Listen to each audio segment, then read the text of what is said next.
Lawmakers in Cyprus were poised Tuesday to reject the bailout plan that would have rescued the country's banks but forced savers to chip in for the cost, sending the tiny island nation into a tailspin over its economic future.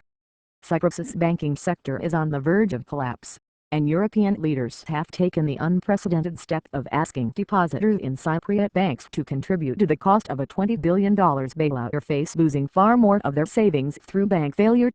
But the plans have proved so controversial that not a single one of the 56 members of Cyprus's parliament appeared prepared to approve the plan in a vote scheduled for Tuesday evening. That left European and Cypriot policymakers scrambling to come up with an alternative, as banks remained shuttered through Thursday to prevent a bank run. The House is going to reject the bill, Cypriot President Nikos Anastasiades told reporters on Tuesday. They feel and they think that it's unjust. Anastasiades spoke by phone to German Chancellor Angela Merkel late Monday, and his office said that he would do so again Tuesday to update her about the situation in his country. Germany and other northern European countries, along with the International Monetary Fund, have refused to extend assistance to Cyprus without depositors bearing some of the cost. Wealthy Russians have long flocked to Cyprus as an offshore banking haven, and many European officials suspect it is a hub for money laundering.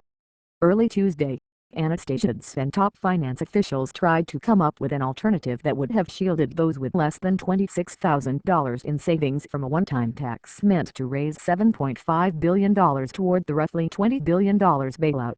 Those with savings of up to $130,000 would have been charged a 6.75% tax. Those with more would have been charged 9.9%. But the plan still would have forced Cyprus to abandon its guarantees on deposits of up to $130,000, a stunning new precedent in Europe's three-year-long economic crisis.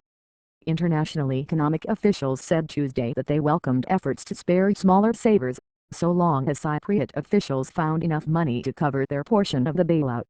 We are also obviously extremely supportive of the Cypriot authorities' intentions to introduce more progressive rates in the one-off levy, International Monetary Fund Managing Director Christine Lagarde told a conference in Frankfurt on Tuesday.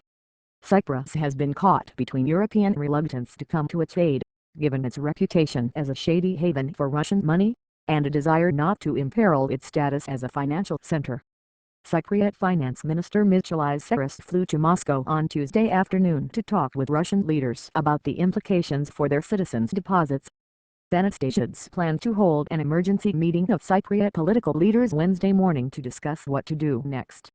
Without aid, Cyprus's largest banks may collapse, leaving the economy shattered and depositors on the hook with far greater losses than the one-time tax under discussion this week.